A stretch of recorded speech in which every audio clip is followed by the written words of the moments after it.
All right, so new project time. Here's what we got. It's a 68/67 hybrid. It's probably about 3 different cars make one, but it's just parts basically to work with. No steering, suspension. The shock towers and all have been mangled for a somebody heated it when put a big block in it. When I bought this car, it had a big block in it, just sitting in it. It wasn't bolted in or anything. All the steering and everything shot. Drum brakes. As far as the rest of the car, the bones are pretty good. You know, most everything's there. I have doors and stuff. I don't have any glass, but I think what we're gonna do is take the fastback out of the glass out of the other fastback and replace it, because the glass that's in the other fastback actually came out of this car, so it'll be going back, I guess. But yep, this is a new project, and unless something really changes, I got this coupe here that originally was going to be the donor, but unless something really changes my mind in the next few days, I think we're going to put an sn95 suspension on the front of this. I know it's been done before. I know there's kits. I know Mustang 2 and Pinto racks and all that. But what you guys don't know is I have about 6 Mustang foxbodies and sn95 parts cars laying around. So why not? I know how to grind. I know how to weld. So time is time. You know, money's money. So we'll see how it goes. But it's a new project. All right, guys, so we got to update the factory 68 suspension, brakes, and steering. Well, the steering was already missing, but the lower control arms, all that, I pulled it all as one assembly. So figured I'd get you in here and really show you, if I can, how bad these shock towers are, where they heat and beat and torch to try to get that big block in here. This one's actually got a hole in it right there. And all this down here is warped and bent. But the plan is, I think, to come in here and all this will have to go for sure. All this will get cut out. And I might actually come out here. Some of the kits I've seen where guys are doing a similar style suspensions, what I'm planning, they cut these shock towers up to kind of like from here to the outside, and free up a lot of space in here down low for headers and stuff. So that's what I think we're going to do. But the biggest thing I'm seeing right here is, if you look here, sorry, I'm trying to do it one-handed.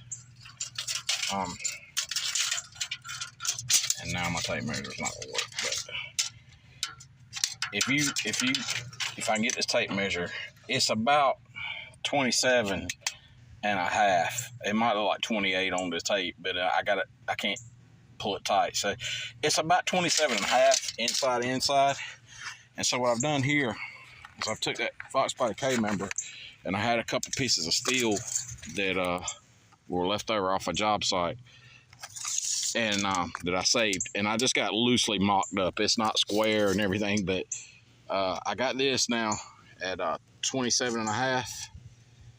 And so that gives me hope. I think it'll work. I think what I'm gonna do is take either those pieces of steel or some other pieces of steel, square it up, weld it on.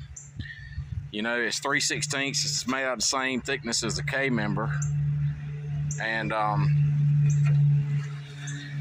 think I'm gonna weld it on and get it up.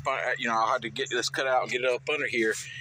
And then I think we can drill holes inside our inner frame rail, but, you know, back centered, and that'll indicate on the steel where we need the holes for the bolts to bolt through. The only thing I got to watch out for is where the spring sits in here. So that I'm gonna have to watch out for that front bolt hole right there. But yeah, that's the plan. So I'll cut you back on when we have some more progress. All right, guys, so update time. What I've done, I've taken the cross member and I cut right at 2 inches out of it.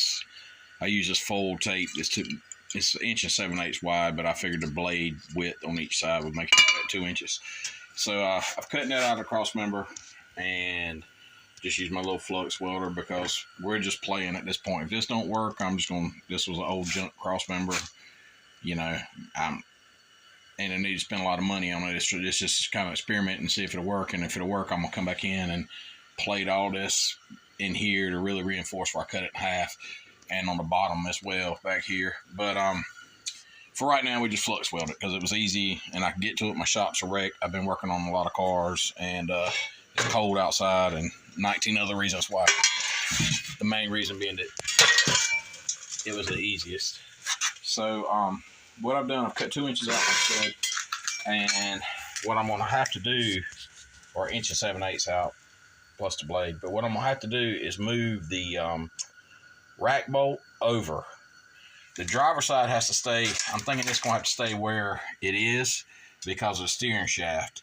So I'm going to move, offset that over that way, which this cross member, if you've around, it's foxbody cross member, if you guys have messed with them, they're offset anyway. So anyway, I'm gonna offset the rack and then I'll just take up the adjustment with my tie rod ends. That's the plan. So probably next time you see this, I'll be trying to put it under a car and we'll go from there. All right, guys, so where we're at, I'm gonna have to cut all this old shock tower stuff off, and if I've measured right, that cross member should fit right frame to frame and be able to bolt right through here back in this area. So probably gonna end it on this video right now because it's cold outside and I can't get, you know, my shop's full. I can't get this in my shop, but it's been a minute since I made one, so I want to go ahead and get this project started. Plus, you know, if I don't start sooner or later, it's going to be springtime and I wish I had. So this is probably going to do it for this one. We'll see you in the next one. Thanks for watching.